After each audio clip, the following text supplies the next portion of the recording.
Friends, welcome to Amma's kitchen. ಇವತ್ತು ನಮ್ಮ ಮನೇಲಿ ಲಂಚ್ ಬಂದು ಪಾಲಕ್ ಕಿಚಡಿ ಮಾಡ್ತಾ ಇದ್ದೀನಿ. ಅದಕ್ಕೆ ಬೇಕಾಗಿರೋ ಇಂಗ್ರೀಡಿಯೆಂಟ್ಸು ಪಾಲಕ್ಕು, ಅಕ್ಕಿ, ಬೇಳೆ ಮತ್ತು ಮಸಾಲೆ ಐಟಮ್ಸ್ ಆಮೇಲೆ ನಾನು ತೋರಿಸ್ತೀನಿ. ಈಗ ಮೊದಲು ಅಕ್ಕಿ ಮತ್ತು ತೊಗರಿಬೇಳೆ ಮತ್ತು ಮೈಸೂರು ಬೇಳೆನ ಬೇಯಿಸ್ಕೋಬೇಕು. ಆಮೇಲೆ ಸೊಪ್ಪನ್ನು ಸಪ್ರೇಟಾಗಿ ಬಿಸಿ ನೀರಲ್ಲಿ ಹಾಕ್ಕೊಂಡು ಪೇಸ್ಟ್ ಮಾಡ್ಕೋಬೇಕು. ಈಗ ಮಾಡೋಂಥ ಪ್ರೊಸೀಜರ್ ತೋರಿಸ್ತೀನಿ ನೋಡಿ ಫ್ರೆಂಡ್ಸ್. ನಾನು ಇಲ್ಲಿ ಒಂದು ಗ್ಲಾಸ್ ಅಕ್ಕಿ ತೊಗೊಂಡಿದ್ದೀನಿ ಮತ್ತು ಒಂದು ಅರ್ಧ ಗ್ಲಾಸ್ ಆಗೋಷ್ಟು ಬೇಳೆ ತೊಗೊಂಡಿದ್ದೀನಿ. ಇವೆರಡನ್ನೂ ಈಗ ಹಾಕಿ ಬೇಯಿಸ್ಕೊಳ್ಳೋಣ.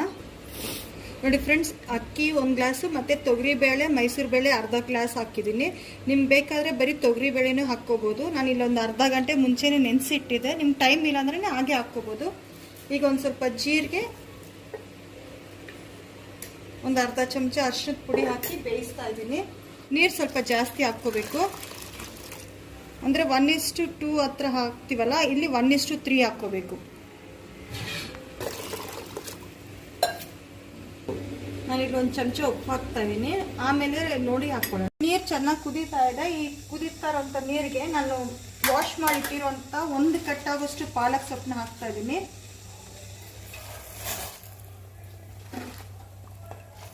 ಇದ್ರ ಜೊತೆಗೆ ಒಂದು 4-5 ಹಸಿರು ಮೆಣಸಿನ್ಕಾಯಿ ಹಾಕ್ತೀನಿ.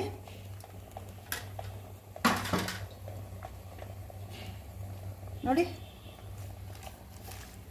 ಇದು ಫುಲ್ಲಾಗಿ ಏನು ಬೇಯೋದು ಬೇಡ. ಒಂದು ಸ್ವಲ್ಪ ಇದಾದರೆ ನಿಮ್ಗೆ ಗೊತ್ತಾಗುತ್ತಲ್ವಾ ಬೆಂದಿರೋದು. ಅಷ್ಟು ಬೆಂದಿದ ತಕ್ಷಣ ತೆಗೆದ್ಬಿಟ್ಟು ಮತ್ತೆ ತಣ್ಣೀರಲ್ಲಿ ಹಾಕಬೇಕು. ಆವಾಗ ಕಲರ್ ಆಗೇ ಇರುತ್ತೆ. ಸರಿ ನೋಡಿ ಫ್ರೆಂಡ್ಸ್, ಈ ರೀತಿ ಚೆನ್ನಾಗಿ ಕುದೀತಾ ಇದೆ. ಈಗ ಸೊಪ್ಪು ಸ್ವಲ್ಪ ಬೆಂದಿದೆ. ಇನ್ನೊಂದು ಸ್ವಲ್ಪ ಬೆಂದಿದ ತಕ್ಷಣ ಇದನ್ನು ತೆಗೆದು ತಣ್ಣೀರಲ್ಲಿ ಹಾಕ್ಕೊಳ್ಳೋಣ. ತಣ್ಣೀರಲ್ಲಿ ಹಾಕಿ ಆಮೇಲೆ ಗ್ರೈಂಡ್ ಮಾಡಿ ಇಟ್ಕೊಳ್ಳೋಣ ಇದನ್ನು. ನೋಡಿ ಫ್ರೆಂಡ್ಸ್, ಈ ರೀತಿ ಆದಮೇಲೆ ಇದನ್ನ ತೆಗೆದು ತಣ್ಣೀರಲ್ಲಿ ಹಾಕಬೇಕು. ತೆಗ್ದಿದ ತಕ್ಷಣ ನೀರಲ್ಲಿ ಹಾಕಿದ್ರೆ ಅದು ಕಲರ್ ಆಗೇ ಇರುತ್ತೆ, ಇಲ್ಲಾಂದರೆ ಒಂದು ರೀತಿ ಕಲರ್ ಡಲ್ ಆಗಿಬಿಡುತ್ತೆ. ಸೊ ಈ ರೀತಿ ಕೋಲ್ಡ್ ವಾಟರಲ್ಲಿ ಇದನ್ನೆಲ್ಲ ಎತ್ತಾಕ್ತಾ ಇದ್ದೀನಿ. ನೋಡಿ ಫ್ರೆಂಡ್ಸ್, ಈಗ ಇದನ್ನು ಮಿಕ್ಸರ್ ಜಾರ್ಗೆ ಹಾಕ್ಕೊಳ್ತಾ ಇದ್ದೀನಿ. ಇದನ್ನು ಗ್ರೈಂಡ್ ಮಾಡಿ ಇಟ್ಕೊಳ್ಳೋಣ. ಈಗ ನೋಡಿ ಫ್ರೆಂಡ್ಸ್, ಈ ಥರ ಗ್ರೈಂಡ್ ಮಾಡ್ಕೋಬೇಕು. ಕಲರ್ ನೋಡಿ ಸೂಪರಾಗಿ ಬಂದಿದೆ. ಅದಕ್ಕೋಸ್ಕರನೇ ಬಿಸಿ ತೆಗ್ದಿದ ತಕ್ಷಣ ತಣ್ಣೀರಲ್ಲಿ ಹಾಕ್ಕೋಬೇಕು ಅಂತ ಹೇಳೋದು. ನೋಡಿ, ಬೇಯಿಸಿ ಇಟ್ಕೊಂಡಿದ್ದೀವಿ ಮತ್ತು ಪಾಲಕ್ ಸೊಪ್ಪನ್ನು ರುಬ್ಬಿದಾಯಿತು. ಈಗ ಇದನ್ನೆಲ್ಲ ಹಾಕಿ ಒಗ್ಗರಣೆ ಮಾಡ್ಕೋಬೇಕು. ಇದಕ್ಕೆ ಬೇಕಾಗಿರೋ ಇಂಗ್ರೀಡಿಯೆಂಟ್ಸ್: ಬೆಳ್ಳುಳ್ಳಿ, ಶುಂಠಿ, ಒಣಮೆಣ್ಸಿನ್ಕಾಯಿ, ಟೊಮೆಟೊ, ಈರುಳ್ಳಿ, ಹಸಿರು ಮೆಣಸಿನ್ಕಾಯಿ, ಕರಿಬೇವಿನ ಸೊಪ್ಪು ಮತ್ತು ಗೋಡಂಬಿ. ನಿಮ್ಗೆ ಬೇಕಾದ್ರೆ ಕಡಲೆ ಬೀಜನೂ ಹಾಕ್ಕೋಬೋದು. ಈಗ ಮಾಡೋ ಪ್ರೊಸೀಜರ್ ನೋಡೋಣ ಬನ್ನಿ. ನೋಡಿ ಫ್ರೆಂಡ್ಸ್, ಈ ಥರ ಒಂದು ಪಾತ್ರೆ ಇಟ್ಕೊಂಡು ನಾನು ಎಣ್ಣೆ ಹಾಕ್ಕೊಂಡಿದ್ದೀನಿ. ಅದಕ್ಕೆ ಒಂದು ಸ್ವಲ್ಪ ಜೀರಿಗೆ,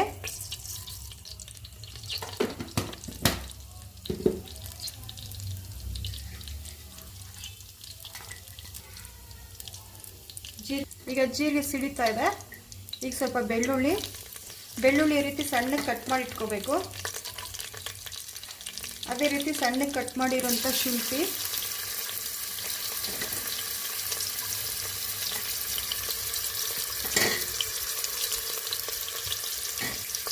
ಒಣಮೆಣಸಿನ್ಕಾಯಿ,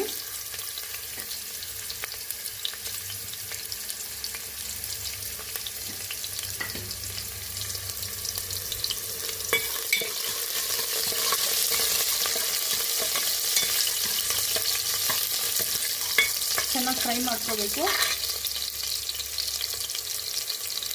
ಕರಿಬೇವಿನ ಸೊಪ್ಪು,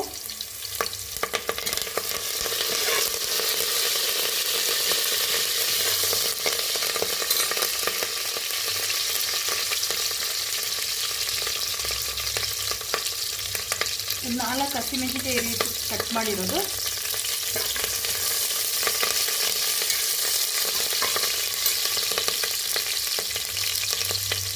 ಗೋಡಂಬಿ,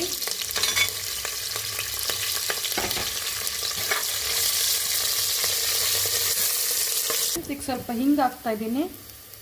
ಗೋಡಂಬಿ ಎಲ್ಲ ಚೆನ್ನಾಗಿ ಬ್ರೌನ್ ಆಗಬೇಕು.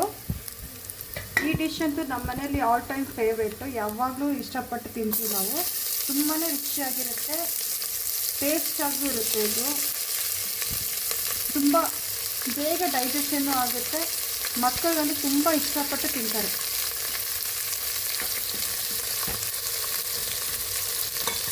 ಈಗ ಈರುಳ್ಳಿ ಹಾಕ್ಕೊಂಡಿದ್ದೀನಿ. ಈರುಳ್ಳಿ ಚೆನ್ನಾಗಿ ಫ್ರೈ ಮಾಡ್ಕೋಬೇಕು.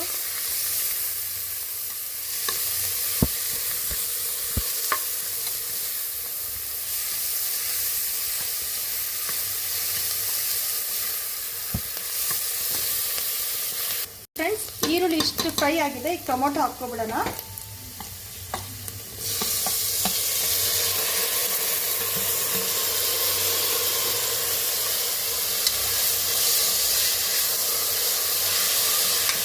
ಅರ್ಧ ಚಮಚ ಉಪ್ಪು ಹಾಕ್ತಾ ಇದ್ದೀನಿ. ಆಗಲೇ ಅಕ್ಕಿ ಬೇಯೋದಕ್ಕೂ ಉಪ್ಪು ಹಾಕಿದೆ, ಸೊ ನೋಡಿ ಆಮೇಲೆ ಹಾಕ್ಕೊಳ್ತೀನಿ.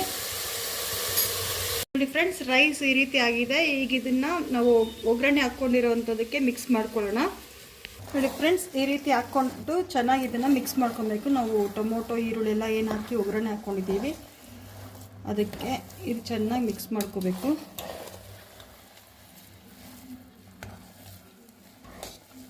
ನೋಡಿ ಈಗ ಮಿಕ್ಸ್ ಮಾಡ್ಕೊಳ್ತೀನಿ. ಸೊಪ್ಪನ್ನ ಹಾಕಿ ಸೊಪ್ಪು ಪೇಸ್ಟ್ ಮಾಡಿರೋದನ್ನ ಇದರೊಳಗೆ ಹಾಕ್ಬಿಟ್ಟು ಚೆನ್ನಾಗಿ ಮಿಕ್ಸ್ ಮಾಡ್ಕೋಬೇಕು.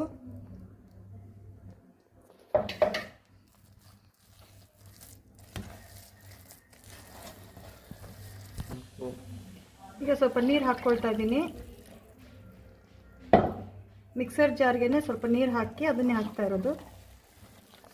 ನೋಡಿ ಫ್ರೆಂಡ್ಸ್, ಇದಕ್ಕೆ ನಾನು ಸಾಲ್ಟ್ ಚೆಕ್ ಮಾಡಿದ್ದೀನಿ. ಸಾಲ್ಟ್ ಕರೆಕ್ಟಾಗಿದೆ. ನಿಮ್ಗೆ ಸಾಲ್ಟ್ ಬೇಕು ಅನಿಸಿದ್ರೆ ಇನ್ನು ಸ್ವಲ್ಪ ಹಾಕ್ಕೊಂಡು ಮಿಕ್ಸ್ ಮಾಡ್ಕೋಬೇಕು. ನೋಡಿ ಈ ರೀತಿ ಆಗುತ್ತೆ. ಇದು ಕರೆಕ್ಟ್ ಪರ್ಫೆಕ್ಟಾಗಿದೆ. ಈಗ ಇದಕ್ಕೊಂದು ಚಿಕ್ಕ ಒಗ್ಗರಣೆ ಹಾಕ್ಕೋಬೇಕು, ಅದನ್ನು ತೋರಿಸ್ಕೊಡ್ತೀನಿ ಈಗ. ನೋಡಿ ಫ್ರೆಂಡ್ಸ್, ಈ ರೀತಿ ಸ್ವಲ್ಪ ತುಪ್ಪನೂ ಎಣ್ಣೆ ಎರಡೂ ಎತ್ಕೊಂಡಿದ್ದೀನಿ ನಾನು. ಇದು ಬಿಸಿ ಆದಮೇಲೆ ಹಚ್ಚಿಟ್ಕೊಂಡಿರೋಂಥ ಸ್ವಲ್ಪ ಬೆಳ್ಳುಳ್ಳಿ ಮತ್ತು ಸ್ವಲ್ಪ ಶುಂಠಿ ಎರಡನ್ನೂ ಹಾಕ್ತಾಯಿದ್ದೀನಿ. ಆಗಲೇ ಹಾಕಿದ್ದೀನಿ, ಇದನ್ನು ಉಳಿದಿರೋಂಥದ್ದು. ಇದು ಚೆನ್ನಾಗಿ ಬ್ರೌನ್ ಆಗಬೇಕು ಫ್ರೆಂಡ್ಸ್. ಈ ಬೆಳ್ಳುಳ್ಳಿ ಮತ್ತು ಶುಂಠಿ ಫ್ಲೇವರು ಈ ಎಣ್ಣೆನಲ್ಲಿ ಇಳಿಬೇಕು.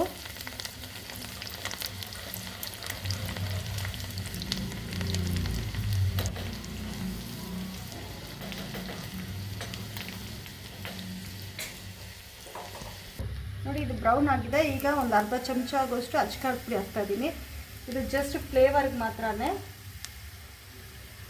ಈ ರೀತಿ ಆದಮೇಲೆ ಇದನ್ನು ನಾವು ಮಾಡಿ ಇಟ್ಕೊಂಡಿರೋಂಥ ರೈಸ್ಗೆ ಹಾಕ್ಕೊಳ್ಳೋಣ. ಈ ರೀತಿ ಮೇಲೆಗಡೆ ನೋಡಿ.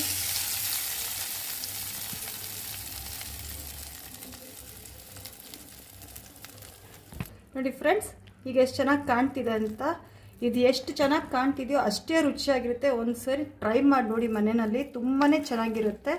ಈಗ ಇದನ್ನು ಸರ್ವಿಂಗ್ ಬೌಲ್ಗೆ ತಗೊಳ್ಳೋಣ ಮಿಕ್ಸ್ ಮಾಡಿಬಿಟ್ಟು. ನೋಡಿ ಫ್ರೆಂಡ್ಸ್, ಪಾಲಕ್ ರೈಸ್ ರೆಡಿಯಾಗಿದೆ. ಬಿಸಿ ಬಿಸಿಯಾದ ಪಾಲಕ್ ರೈಸ್ ಬಿಸಿ ಬಿಸಿಯಾದ ಬಜ್ಜಿ ಜೊತೆ ಸೂಪರಾಗಿರುತ್ತೆ. ಇದನ್ನು ಮೊಸರು ಜೊತೆ ತಿಂದ್ರೂ ಟೇಸ್ಟಿಯಾಗಿರುತ್ತೆ. ನನ್ನ ಮಗಳಿಗೆ ಮೊಸರು ಜೊತೆ ತಿನ್ನೋದಂದ್ರೆ ತುಂಬಾ ಇಷ್ಟ. ಸೊ ಒಂದು ಸಾರಿ ಈ ರೀತಿ ಪಾಲಕ್ ರೈಸ್ನ ಮಾಡಿ ನೀವು ಟೇಸ್ಟ್ ಮಾಡಿ ನೋಡಿ, ತುಂಬ ಚೆನ್ನಾಗಿರುತ್ತೆ. ನನ್ನ ವಿಡಿಯೋನ ಲೈಕ್ ಮಾಡಿ, ಶೇರ್ ಮಾಡಿ, ದಯವಿಟ್ಟು ನನ್ನ ಚಾನಲ್ನ ಸಬ್ಸ್ಕ್ರೈಬ್ ಮಾಡಿ. Subscribe for more videos.